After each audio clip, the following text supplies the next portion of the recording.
El cicle de conferències Camins per la Mar. Avui, Pere Sala, delegat esportiu del club, ens farà una miqueta la presentació de la conferència i del conferenciant que ens acompanyen avui. Després farem la conferència i acabarem, com sempre, amb unes anxoves i un cava i tal, d'acord? Llavors, sense més ni més, dono la paraula a en Pere. Bueno, benvinguts tots, gràcies per venir. I avui tenim un conferenciant, tenim l'honor de tenir aquí a l'Andrés Galera, que és doctor en Biologia per la Universitat de Madrid, és investigador del CSIC i ha fet estudis sobre història de la ciència i, a més, ha estudiat les expedicions durant el temps de la Il·lustració. Durant el temps de la Il·lustració es van fer moltes expedicions, ja no de descobriment, sinó d'estudi de la natura, d'estudi polític, tècnic i científic. Aquesta Malespina, aquesta expedició que avui ens explicaran, es va fer 60-70 anys abans que l'expedició d'en Darwin. O sigui que en aquella època estàvem en línia i érem científicament un poder com era Espanya en aquella època. I s'invertia en coses relacionades amb la ciència i amb la ciència, bàsicament. Aquesta expedició, ara ens l'explicaran, hi ha una anècdota, és que jo ja soc gran i a la meva època es feia la mili. I jo, com a nascut en un poble de la costa, em va tocar marina. Vaig poder fer milícies de marina i vaig participar a les proves de dues corbetes. En aquella època s'estaven construint a Cartagena una corbeta que es deia Descubierta i una altra que es deia Cazadora.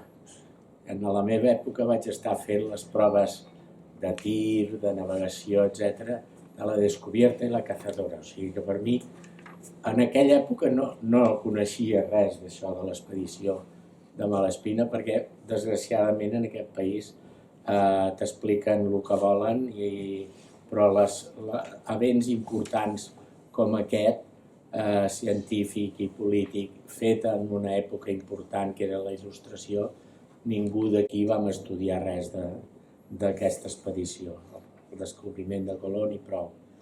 Llavors, volia dir això, que en aquella època no sabia res i pensava, ostres, quin nom més raro per una corbeta, no? I vaig veure dos noms raros i després he anat lligant caps, que això és molt comú a la marina, que quan fan noves sèries de barcos aprofiten noms que ja de barcos anteriors o antics. El conferenciant d'avui, ja us ho he dit, ha fet llibres, ha fet articles i és un gran coneixedor d'aquesta expedició que va fer la volta al món. I res més? Me deixeu? Només volia dir una frase dues. Jo voldria agrair públicament a l'Andrés que vingués expressament de Madrid a fer-nos aquesta xerrada aquí, perquè com a col·lega i amic del CSIC li vaig demanar si li venia bé de venir fins aquí a fer una xerrada i ha vingut sense més problemes i tot el contrari, amb ganes, i vol dir que sapiguéssiu que li dono les gràcies públicament per venir fins aquí expressament per una xerrada al poble de l'Escala. I ja que no ve aquí a presentar el llibre, perquè el va publicar el 2010, però us el recomano molt. I m'ha dit que es pot baixar en PDF gratuïtament, o sigui que ja ho sabeu. Gràcies. Molt bé. Gràcies. Sense més, adelante. ¿Puedo usar el pie? Sí. Bueno, buenas tardes. Muchas gracias a todos por su asistencia, por estar un viernes aquí. Y ¿qué le puedo decir a Asunción sino que darle las gracias a ella por invitarme, a Jordi por acogerme aquí, a todos ustedes por recibirme? La verdad que ha sido complicado venir de Madrid porque los trenes se negaban a venir y había retrasos continuos y ha sido una lucha por llegar, pero como había cogido el primero de la mañana, he logrado embarcar en el primero, que no ha salido a su hora, pero he llegado a tiempo. Bueno, les voy a hablar de una expedición de la que yo he dedicado ha sido una de mis líneas de investigación en el Consejo Superior de Investigaciones Científicas, que es la expedición que tiene el nombre genérico de Alejandro Malaspina. Se llama así porque Alejandro Malaspina fue su comandante, aunque hubo dos, porque hay dos naves, dos corbetas, y cada una tiene un comandante. Pero digamos que el que ejerce el poder es Alejandro Malaspina, y entonces el comandante principal es él y por eso lleva su nombre. Aunque algunas veces también la pueden encontrar como Expedición Malaspina y Bustamante, añadiendo el segundo apellido del otro comandante. Pero bueno, es una cuestión de reivindicación política que no viene al caso, de nacionalismos extraños en esa época de entre italianos y españoles, porque si había un español en ese momento era Alejandro Malaspina, que se sentía plenamente español y siente una tristeza enorme cuando será desterrado al final del viaje, como les contaré. Es una expedición que transcurre entre 1789 y 1794, 5 años de navegación. El objetivo primero es dar la vuelta al mundo, no lo van a cumplir. Alejandro Malaspina ya ha dado una vuelta al mundo en la fragata Astrea, el año 1785, y es el viajero número 16 en dar la vuelta al mundo. Es decir, que es realmente un navegante innovador en cuanto a su necesidad de conocer lo que era América, lo que era Asia, lo que había más allá del Atlántico. Tienen ustedes que tener en cuenta que no era fácil navegar en ese momento. No había, como tenemos hoy, estos aparatos que nos llevan a cualquier sitio. El señor Google le preguntamos y nos da la solución de dónde estamos. Navegar era un riesgo muy importante a finales del siglo XVIII, aunque existían, ya les contaré, unos medios técnicos adecuados que les permitían saber dónde estaban, pero cuando uno está en la inmensidad del océano es muy fácil perderse. Ellos estuvieron a punto de perderse en varias ocasiones y de hundirse las embarcaciones. Lograron reponerse y volver otra vez a España, pero sin dar la vuelta por el Cabo de Buena Esperanza. Es decir, la intención era salir de Cádiz. A ver si consigo. Como ven, la intención primigenia es salir de Cádiz, dar la vuelta por el Cabo de Hornos. Van a llegar hasta la costa noroeste, ya les contaré por qué. De aquí vuelven otra vez a Acapulco, México. Van hacia Asia, Filipinas, Australia, y por aquí debían de haber dado la vuelta por el Cabo de Buena Esperanza. Sin embargo, después de 5 años casi la tripulación, no hay nadie de los que embarcaron, porque algunos han huido, otros han muerto de enfermedad, realmente queda la oficialidad, y deciden volver otra vez por el Cabo de Hornos. Es decir, que en realidad no dieron la vuelta al mundo. Bien, nos vamos a preguntar en qué consiste el viaje en 3 partes. Una, ¿quién es el personaje? Otra, ¿qué es ese significado político? Si han visto, he puesto viaje científico y político, porque así él tituló su viaje. En principio parece una dualidad, pero no la es. Y en una tercera parte, ¿qué elementos científicos nos aportó? ¿Qué descubrimientos se realizaron? ¿Cuál fue la ciencia que se hacía en ese momento? Como ya se ha dicho aquí, estamos en el siglo XVIII y navegar a América no es trasladarse, sino ir a un puerto determinado. Es decir, montarse en un barco no es para navegar, sino para ir con una finalidad a algún sitio. Ya conocemos lo que hay y queremos aprovechar eso que hay, en este caso los recursos naturales.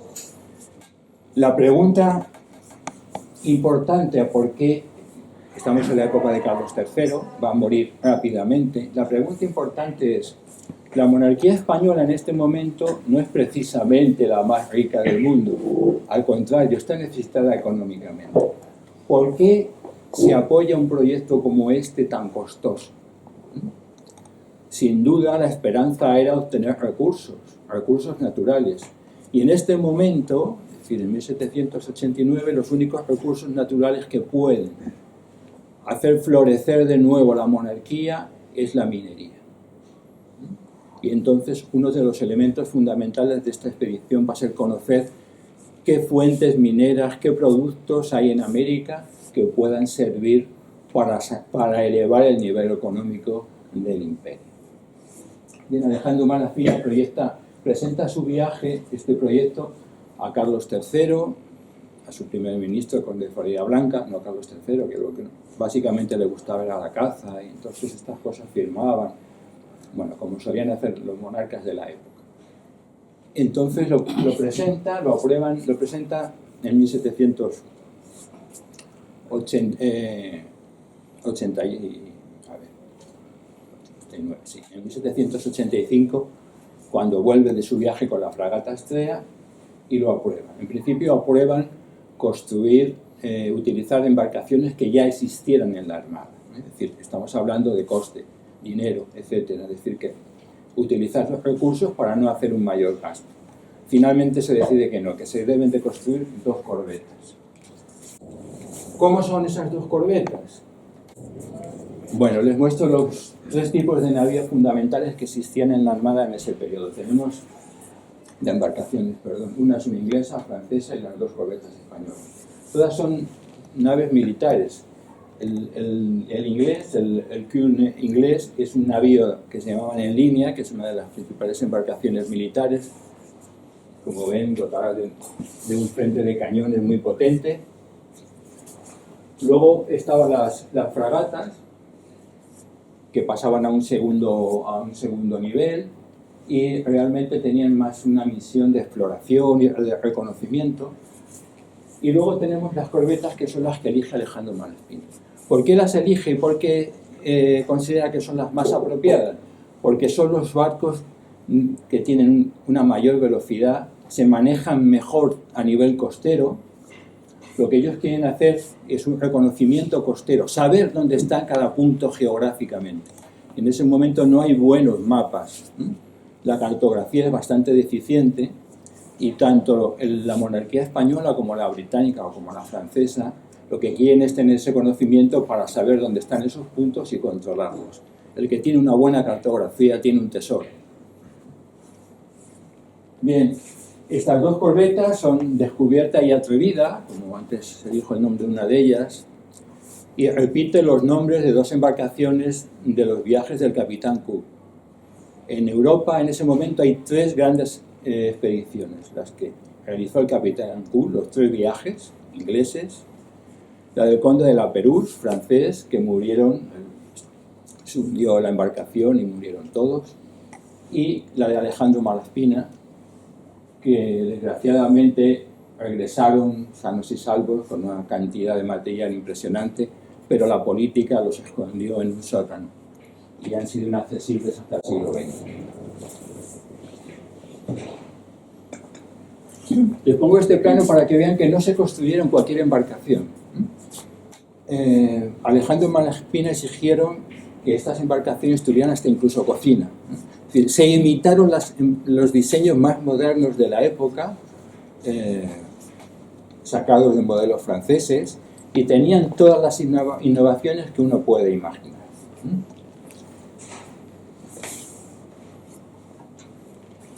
¿Cómo se navegaba? ¿Cuál era el problema de la navegación? Aquí les he puesto distintos objetos. Algunos pertenecen a la expedición, otros son de su época. Como ven, tenemos un anteojo, un telescopio, un transportador de ángulos, un cuarto de círculo, un azimut y un juego para diseño. Pero lo importante para saber cómo navegar era conocer la longitud y la latitud. Es decir, si nos fijamos aquí, marcamos un eje de coordenadas que es la latitud con el ecuador y otro que es la longitud. Conociendo esos 2 puntos, sabe uno con exactitud dónde se encuentra, aunque esté en medio del mar. El problema es que para determinar esos dos valores, era necesario relojes de longitudes bien, que tuvieran precisión. No se consiguen hacer buenos relojes de longitudes hasta los años 70, 1770. Eso quiere decir que en esas fechas fueron los ingleses, dieron un premio a Arnold, a las distintas empresas que fabricaban, y se consiguió que una embarcación hiciera un viaje desde las Islas Británicas hasta Jamaica, ida y vuelta, y el error de tiempo fuera inferior a 1 minuto. Eso realmente supuso un salto cualitativo en la forma de navegar. ¿Por qué? Pues muy sencillo. Fíjense, para calcular la latitud, necesitamos saber la hora de referencia. No se podía llevar un reloj, había que llevar bastantes relojes, porque siempre había que tener la hora de referencia de del puerto del que había partido. Y utilizar un sextante. Con la hora de referencia y los grados que nos da el sextante, que es un aparato bastante fácil de utilizar y que se ha usado hasta hace muy poco, les voy a poner, si tengo suerte, que funcione.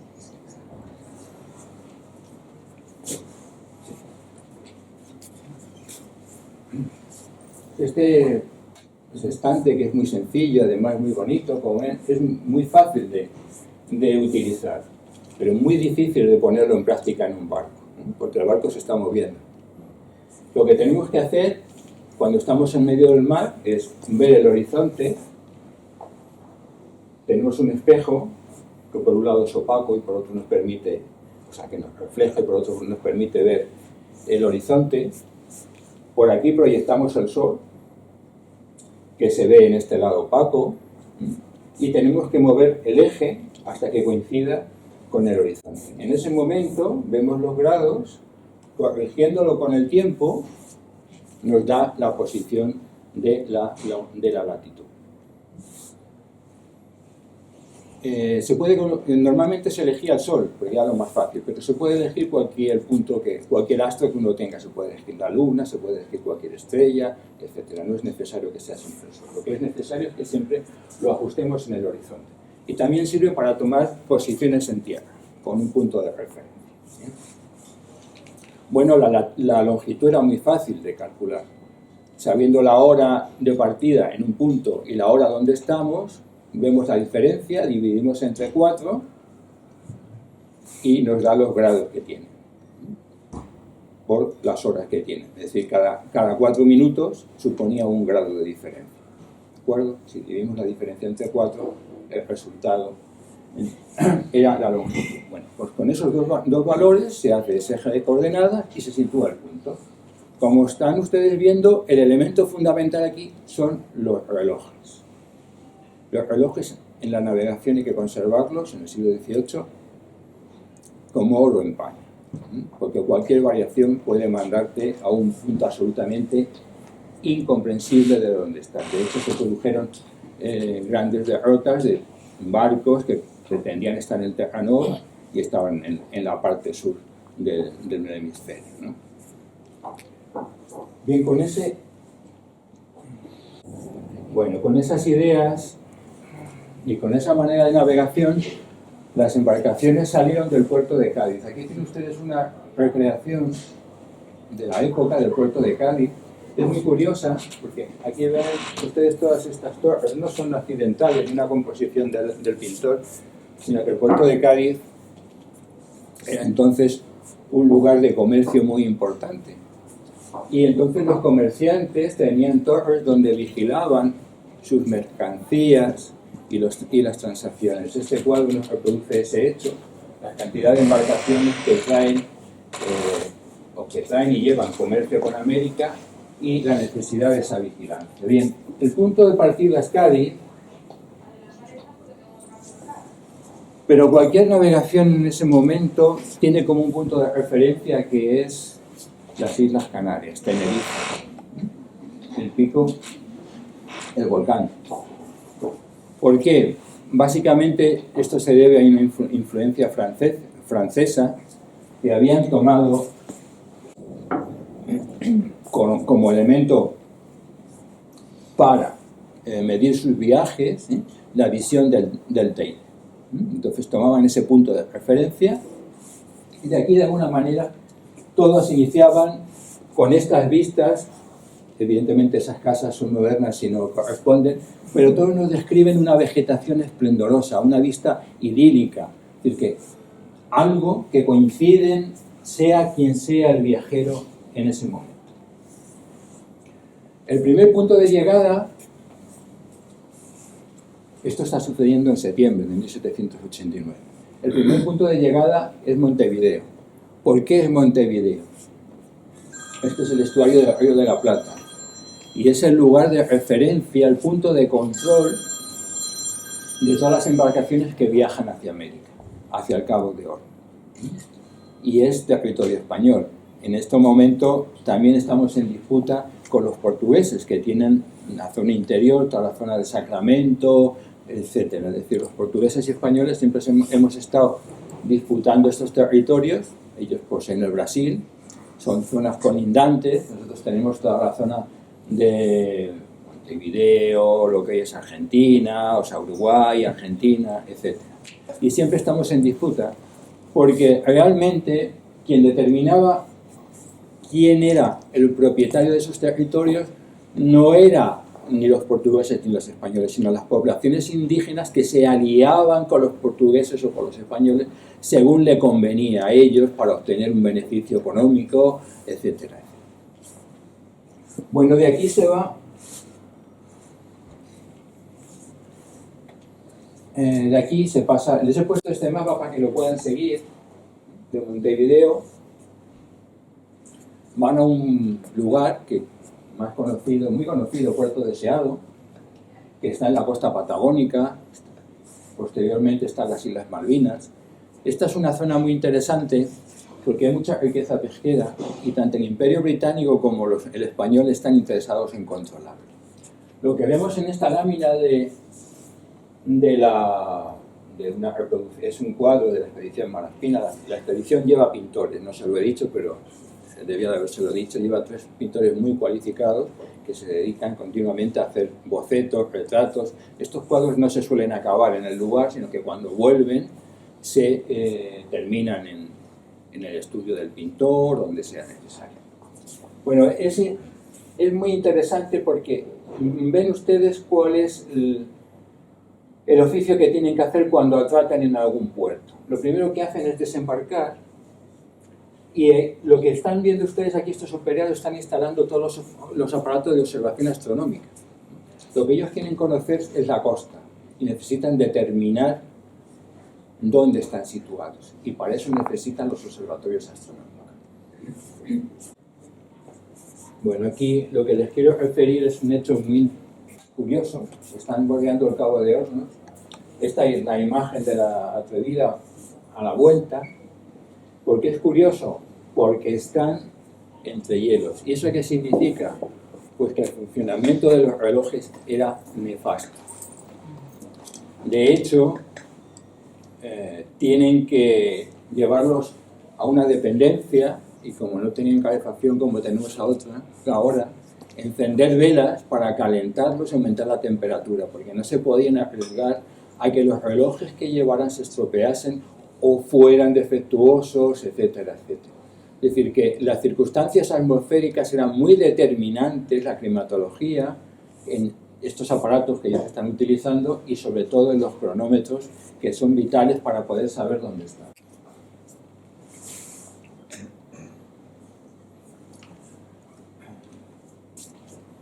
Voy a seguir contándoles, digamos, algo del paisaje, de cómo van con algún detalle, pero verán que en muchas de las imágenes están duplicadas. ¿Por qué? Porque quiero que vean la diferencia entre lo que veían ellos y lo que hemos visto en el siglo XX. Esto es Lima, han bordeado el Cabo de Hornos, no es la primera parada, pero es la primera gran parada. Tienen 3 puntos de abastecimiento. Evidentemente es imposible llevar ni todas las necesidades materiales, ni de alimento, ni etcétera, etcétera. Entonces tienen 3 puntos fundamentales de abastecimiento, que es en la zona de Montevideo, Lima todo el Callao y luego cuando lleguen a Acapulco.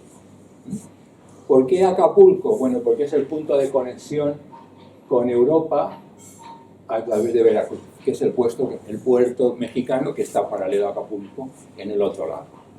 Entonces, a través de Veracruz le llegaban las noticias y las informaciones que querían enviarle, o las órdenes que les enviaban desde la corona para que viajasen a un sitio determinado, para que le hiciesen tal cosa o para que tuviesen tal problema. Bien, fíjense, es perfectamente reconocible esta imagen de Lima del año 1790 por una imagen del siglo XX.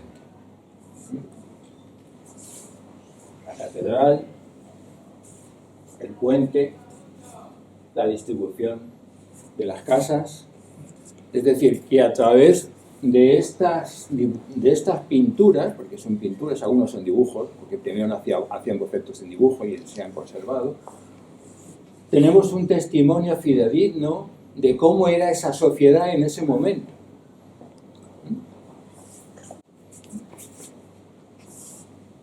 Por supuesto, esto lo sumará luego, si ven ustedes, reproducen las actividades de la población y los tipos de personas que hacen, porque no todos se dedican a las mismas profesiones.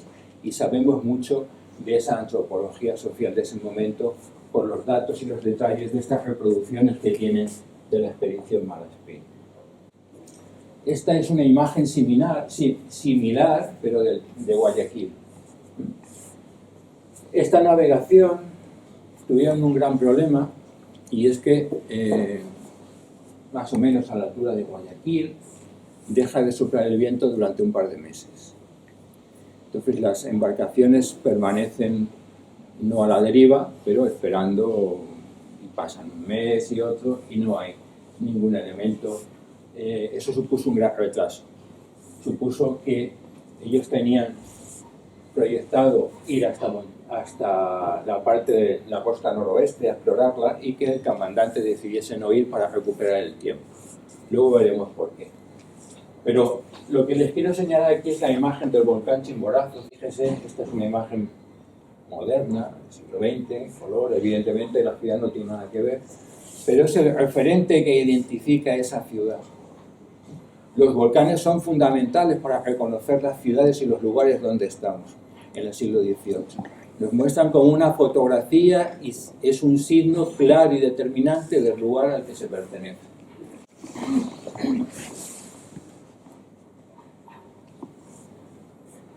Bueno, aquí estamos en la ciudad de Panamá, la lista de Panamá, y nos acercamos a un gran problema que tuvo, un problema científico que tuvo la expedición Malaspina, que era descubrir un paso que conectase Europa con América y que no fuese bordeando el Cabo de Hornos ni el Cabo de Buena Esperanza.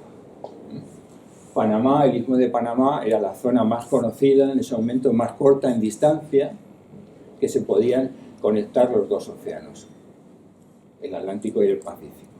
Entonces, el estudio hidrográfico de esta zona fue muy detenido buscando una posible conexión que fuera navegable. La idea era que el que controlase ese canal de comunicación controlaba el comercio con América, y el control del comercio con América suponía el dominio económico de ese imperio frente a sus contrincantes en Europa, que eran en nuestro caso los británicos y los franceses.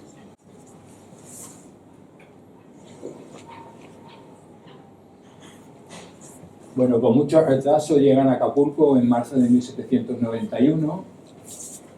Creo que tengo otra imagen mejor. Sí, esta de la playa para que la vean. En Acapulco llegan las embarcaciones separadas, han decidido navegar por distintos sitios para recorrer distintas zonas. Es una zona con muchas islas, pequeñas islas que se querían conocer y cada una va recorriendo. Entonces, quedan en encontrarse en este punto que es Monterrey. Bien, fíjense igual, o sea, siglo XX, un dibujo, o sea, la línea de cordilleras es prácticamente idéntica, la curva de la playa de Acapulco es absolutamente reconocible, Evidentemente los bañadores, el sol, la arena no es, pero el lugar es identificable totalmente con lo que nos están transmitiendo estos expedicionarios.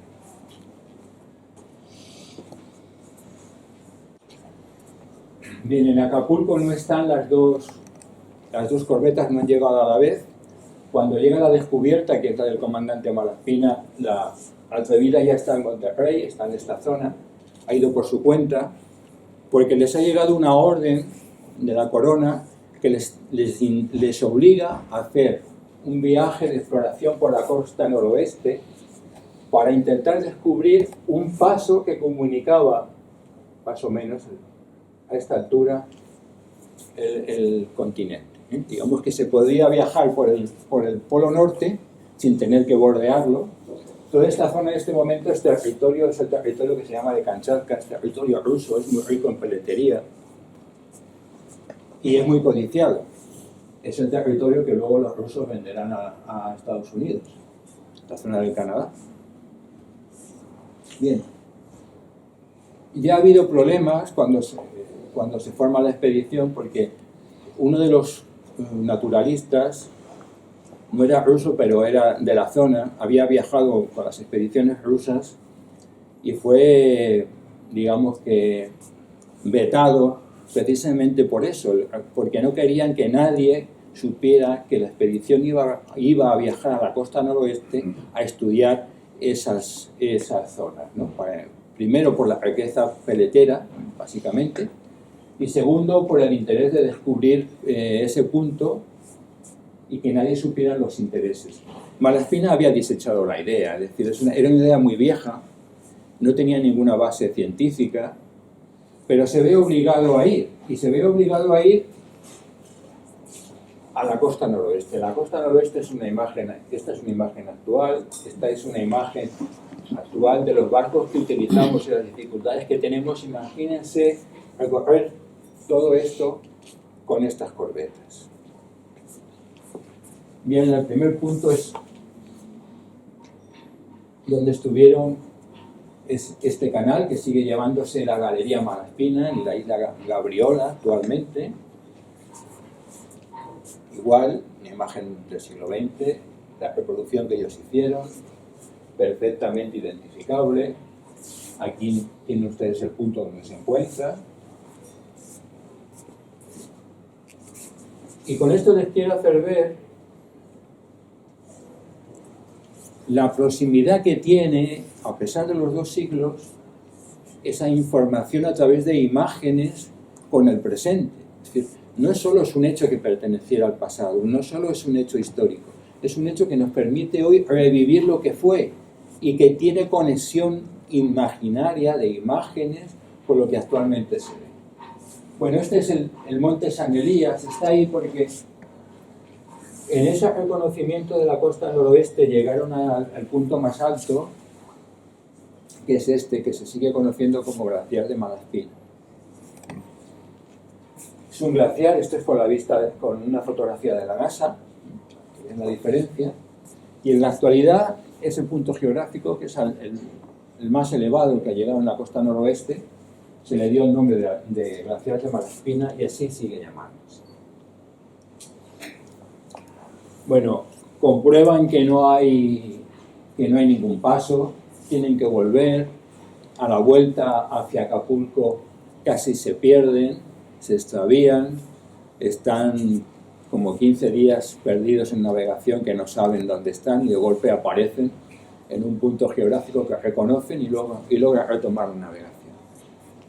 Les cuento esto para que vean que no era un viaje fácil, ¿eh? Es decir, que primero las condiciones, estamos en la costa noroeste, un frío, unas condiciones bastante peligrosas para la salud de las personas, las condiciones de las embarcaciones, los materiales que utilizaban, es decir, que de alguna manera están haciendo un viaje temerario.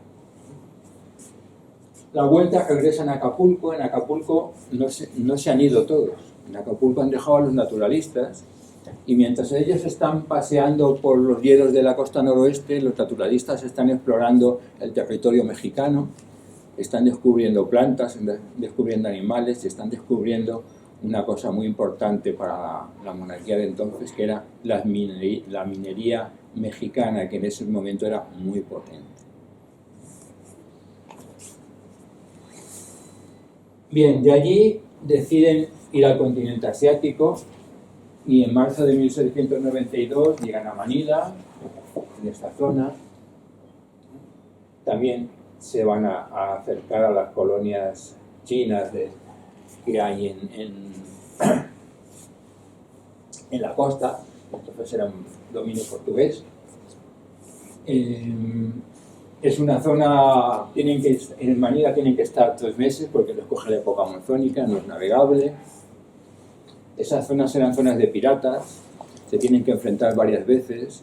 Los piratas lo que hacían era simplemente secuestrar a los nativos y se los llevaban y comerciaban con ellos. Es decir, que no era nada novedoso, la esclavitud, etcétera, etcétera, era algo que se daba todavía en ese momento, y en estas zonas hay mucho comercio de personas humanas. Desde allí, una vez que pasa la época monzónica y que se van a desplazar a 2 islas, a Nueva Zelanda y Australia. Esta imagen es muy significativa por algo que yo creo que ustedes ya están viendo y que están identificando. La imagen de 1793, la Casa de la Ópera de Australia, un edificio reciente, ese puente común, nada, bueno, podemos imaginar, pero hay algo que las 2 composiciones se han fijado, y es el mismo árbol presente en esa fotografía.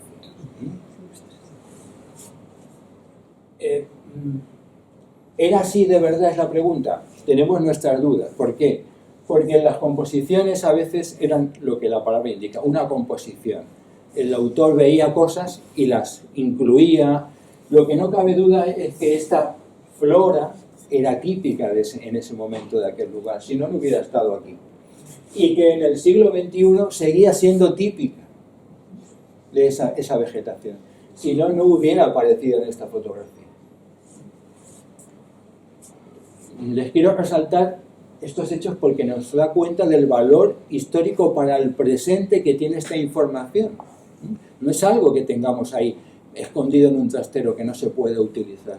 Son cosas, elementos que podemos rescatar para valorar lo que fue entonces, pero también lo que ha sido en el presente, porque sabemos lo que falta, o lo que hay, o lo que se mantiene.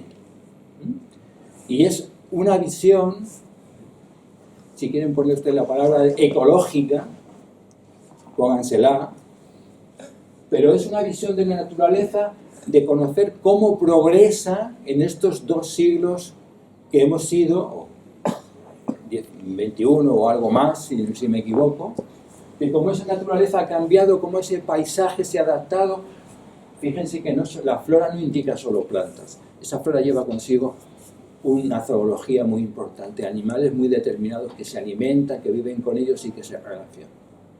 Es decir, es un medio sobre el que gira y que un biólogo como yo o cualquiera que tenga interés encuentra en estas imágenes datos valiosos para interpretar nuestro presente a través de esa información del pasado.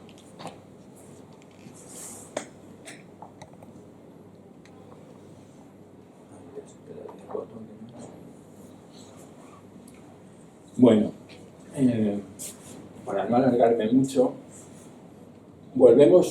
acaba la expedición y volvemos a la bahía de Cádiz. Les voy a contar que en esta imagen realmente la segunda parte del viaje es repetitiva. Vuelven a los mismos sitios que han estado,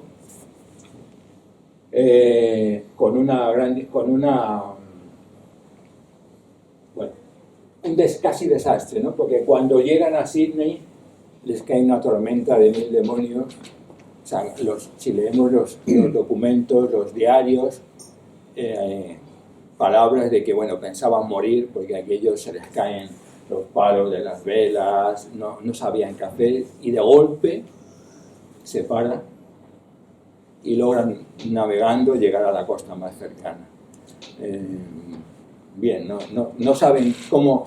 Si uno lo lee, dice, bueno, pues un milagro, estos piensan en un milagro, diríamos, me ha visto la Virgen, o lo que sea, ¿no? Pero realmente esperaban el desastre porque cuentan que aquello fue algo que, bueno, que zarandeaba las embarcaciones, que las movía de un sitio para otro, morirían muchos marineros porque los tiraría al mar, etcétera, etcétera. Bueno, quitando esa salvedad, todo va bien y reconocen en Sydney es territorio inglés en ese momento, británico, Nueva Zelanda también. Es decir, bueno, se intenta, digamos, hacer un poco de política con el enemigo, de confraternizar con ellos, de ver qué hay, qué hacen, conocer aquel medio, y vuelven al Callao y regresan otra vez acá. La diferencia es que cuando están dando la vuelta por el Cabo de Hornos, pues estamos ya en guerra con los franceses. Y las corbetas, aunque sean militares, eran embarcaciones militares, para agilizar su navegación se le han quitado los cañones, prácticamente no tienen cañones, no tienen armas para defenderse.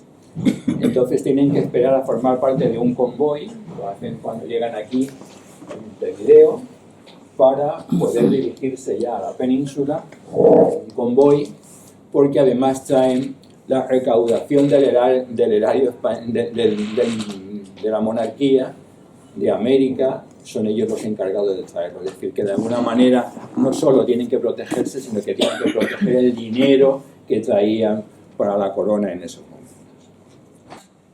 Bueno, cuando